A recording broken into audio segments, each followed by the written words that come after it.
सरकार आप हैं, आपको व्यवस्था कैसा चलाना चाहिए, कैसा चाहिए, वो आप पे डिपेंड करता है।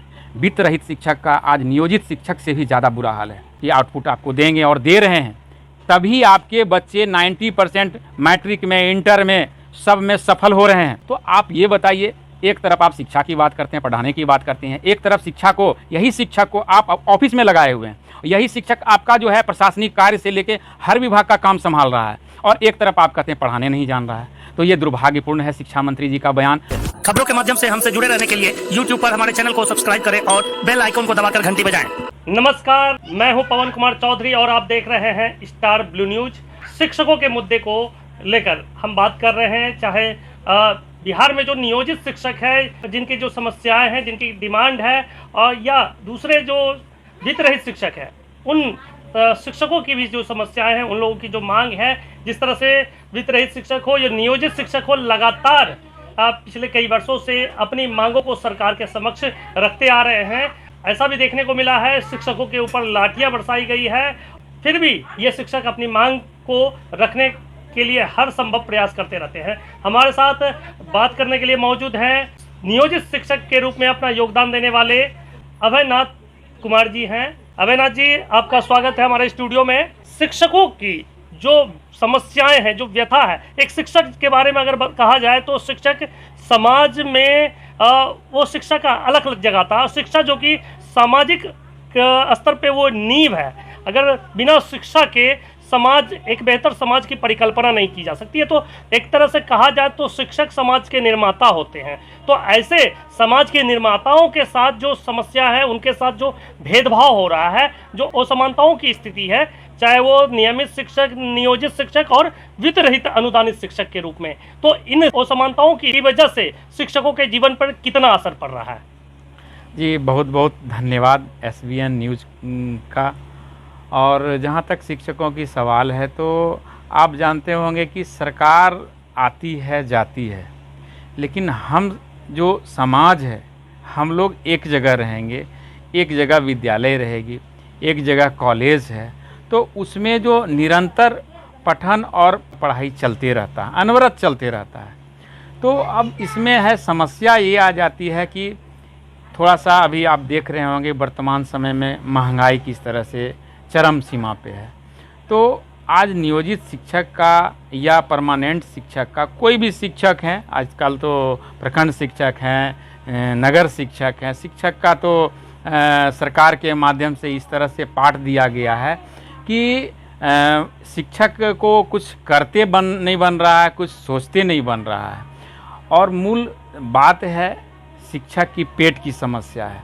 जहाँ पेट की समस्या होगी, वहाँ पर अनेक तरह का आंदोलन होंगे, अनेक तरह का शिक्षकों के बीच मानसिक तनाव आएगा। तो जब तक हम शिक्षक मानसिक तनाव से उबर नहीं पाएंगे, तब तक एक शिक्षा की कोई कल्पना है। और हम चाहेंगे सरकार से कि भाई सरकार शिक्षक की बुनियादी समस्या को समझे। शिक्षक राष्ट्र का निर्माता होता है, और आप इसके साथ भेदभाव ना करें तो ज़्यादा अच्छा है। क्योंकि जो सत्ता पक्ष के लोग रहते हैं, जब सत्ता में चले जाते हैं तो शिक्षक को नहीं सुनते हैं, और जब वो विरोधी में चले जाते हैं, वही व्यक्ति जो समर्थन करना शुरू कर देता है। तो शिक्षक तो असमंजस में है, आखिर शिक्षक करे तो करे क्या। जहाँ तक शिक्षक का स्कूल में पठन पाठन की समस्या है, तो उसमें मैं मानता हूँ कि उसमें गाड़ी जो है जब भी चलती है तो पटरी पे चलती है, बिना पटरी से गाड़ी नहीं चल पाती है, बिना पटरी के।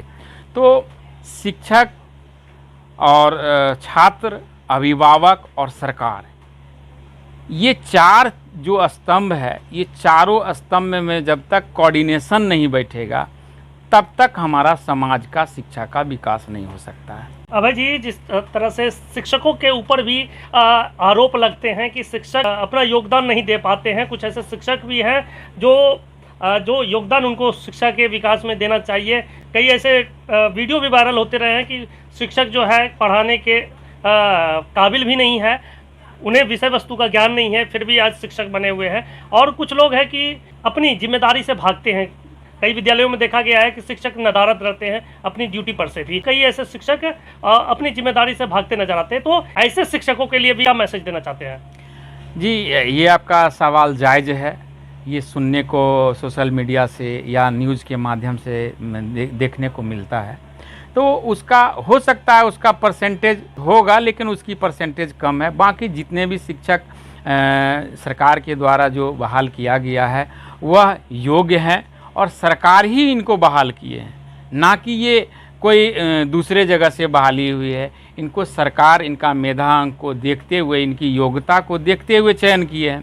अब इसमें पढ़ाने में कोई बेईमानी करे तो ये तो खैर अपना अपना कर्तव्य है, लेकिन हम लोग पूरा आश्वस्त आपको करते हैं SBN न्यूज़ के माध्यम से कि जितने भी शिक्षक हैं सभी अपने कर्तव्यों के प्रति वफादार है और वफादार रहेंगे, क्योंकि अगर हम नहीं सुधरेंगे तो जग सुधरने की कल्पना नहीं कर सकते हैं। अभय जी, आपने देखा होगा कि नीतीश कुमार ने जो नियोजित शिक्षकों को बहाल किया था, तो उसके बाद कुछ ऐसी परिस्थितियां आई थी जब नियोजित शिक्षक आंदोलनरत हुए थे। तो नीतीश कुमार ने 2005 के बाद की बात कर रहे हैं कि एक बार ऐसी आंदोलन शिक्षकों की भड़की थी कि नीतीश कुमार को शिक्षकों के ऊपर कुछ निगेटिव बयानबाजी तक करना पड़ा था। यहाँ तक कि नियोजित शिक्षक को गोबर शिक्षक की भी संज्ञा दे चुके थे। और अभी भी जो वर्तमान शिक्षा मंत्री हैं उन्होंने कहा कि हमारे शिक्षकों को सबसे पहले परफॉर्मेंस देनी पड़ेगी। उनकी परफॉर्मेंस अगर सही होती है तो हम शिक्षकों के हर डिमांड को पूरा करेंगे। तो क्या लगता है कि सरकार, वर्तमान जो सरकार है वो महागठबंधन की सरकार, नियोजित शिक्षक की बात करे या वित्तरहित शिक्षक की बात करे, जो भी शिक्षकों की मांग है उस पर क्या उम्मीद है कि वर्तमान सरकार खड़ी उतरेगी? अभी जो वर्तमान शिक्षा मंत्री हैं, कल ये विपक्ष में बैठा करते थे और सत्ता में यही नीतीश जी थे, NDA की सरकार थी। इन्होंने ही, शिक्षा मंत्री जी जो आज बने हैं, उन्होंने ही फर्स्ट रो में धरना देते थे, झंडा उठाते थे शिक्षकों के लिए कि शिक्षक का जो मांग है वह जायज़ मांग है। जब तक पेट में भूख रहेगी तब तक एक अच्छी शिक्षा की कल्पना नहीं की जा सकती है। लेकिन अब जो डिमांड कर रहे थे, शिक्षकों के समर्थन में थे, आज वह शिक्षा मंत्री बने हैं। तो हम तो यही उम्मीद करेंगे कि जो आज सत्ता के पहले जो आप बयान देते थे उन पे कायम रहें, और आज आप बता रहे हैं कि शिक्षा की मतलब आउटपुट दीजिए। अरे भाई, आप सरकार में हैं, आपकी इतनी कुनवा है कि हम लोग तो तुच्छ प्राणी हैं। आप तो चाहेंगे तो आराम से एक एक आदमी को आप निगाहें से आप देख सकते हैं, प्रशासन की निगाह से देख सकते हैं। 1 मिनट कोई बेईमानी नहीं कर सकता। ये तो आपके हाथ में है कि आप इनको क्या बनाना चाहते हैं। आप स्कूल में पढ़वाना चाहते हैं या आप ऑफिस में रखना चाहते हैं, डिप्टेशन पे रखना चाहते हैं, या शिक्षकों से कई तरह का पढ़ाने के अलावा कई काम लिया जा रहा है। तो आप ये बताइए, एक तरफ आप शिक्षा की बात करते हैं, पढ़ाने की बात करते हैं, एक तरफ शिक्षा को, यही शिक्षक को आप ऑफिस में लगाए हुए हैं। यही शिक्षक आपका जो है प्रशासनिक कार्य से लेके हर विभाग का काम संभाल रहा है, और एक तरफ आप कहते हैं पढ़ाने नहीं जान रहा है। तो ये दुर्भाग्यपूर्ण है शिक्षा मंत्री जी का बयान। हम तो चाहेंगे शिक्षा मंत्री जी आप अपने पूर्व बयान पे कायम रहें। आपका मांग था कि जैसे हम मेरी सत्ता आएगी तो पहले कलम से, आपके घोषणा पत्र में भी है, प्रथम 1 में है, कर्म संख्या 1 में, कि शिक्षकों को मेरी सत्ता आते के साथ हम इनको वेतनमान की सुविधा देंगे। ठीक है, हम वेतनमान की मांग को थोड़ा सा इंतज़ार करेंगे, आपका भी हम इंतज़ार करेंगे। आप सरकार अभी नई नवीली बनी है, आप व्यवस्थित हो जाइए। हम लोग अपने तन मन से आपको साथ देंगे, कदम से कदम मिला के चलेंगे। लेकिन हम लोग का भी जो गुजारिश है, जो डिमांड है, उसको आप अपने जहन में उतारने का कोशिश करें। अब हम बात करेंगे वित्तरहित शिक्षा नीति को लेकर, क्योंकि आप लोग नियोजित शिक्षक हैं। वित्तरहित शिक्षक भी आज आपके समतुल्य, समानांतर एक वित्तरहित शिक्षक भी वित्तरहित विद्यालयों में लगातार अपना योगदान देते आ रहे हैं। तो क्या मानते हैं कि वो भी एक शिक्षक है, आप भी एक शिक्षक है, उनकी भी जो डिमांड है, उनके भी जो योगदान है, और उन लोगों का जो कहना है कि वितरित विद्यालयों और महाविद्यालयों से आज बोर्ड की परीक्षाएं, चाहे वो मैट्रिक स्तर की हो चाहे इंटर स्तर की हो, 70 से 80% छात्र छात्राएं जो है वो जो है बोर्ड को मुहैया कराने में इनका भी अहम रोल रहता है। तो उनके जो मांग है, उनके डिमांड को किस तरह से आप लोग देखते हैं? सबसे पहले मैं ये कहना चाहूँगा सरकार से, सरकार आप हैं, आपको व्यवस्था कैसा चलाना चाहिए, कैसा चाहिए, वो आप पे डिपेंड करता है। वित्त रहित शिक्षक का आज नियोजित शिक्षक से भी ज़्यादा बुरा हाल है। उनका परिवार का दशा देखकर, उनकी स्थिति देखकर, आज घर पे उनका जो है फूस का घर पे उनका खपरा का घर है, खपरा भी नहीं है उसके घर में। आज वो इतने मानसिक हालत से द्रवित हैं, वो आप साक्षात जाके उनसे मिलें और देखें, जाके मिलें तो आपको पता चलेगा। मेरे संपर्क में दर्जनों शिक्षक हैं, उनकी हालत देखकर हमसे भी बुरा हाल है, हम नियोजित शिक्षक से भी बुरा हाल है। इसलिए हम चाहेंगे कि वह भी एक सरकार का अंग है, बिहार सरकार के विकास में उनका भी एक कदम है। हम चाहेंगे कि समाज के लोग भी हमारे साथ आएँ और हम समाज के साथ हैं।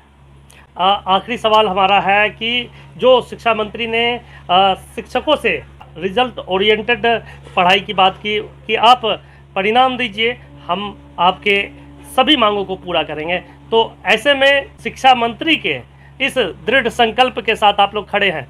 सबसे पहले तो शिक्षा मंत्री जी को हम लोग बधाई भी देंगे कि हम लोग को प्रेरित कर रहे हैं पढ़ाने के लिए, और प्रेरित कर रहे हैं। तो हम लोग जितना कर्तव्य कर रहे हैं उससे और ज़्यादा हम लोग समाज को प्रदर्शित करके दिखाएंगे।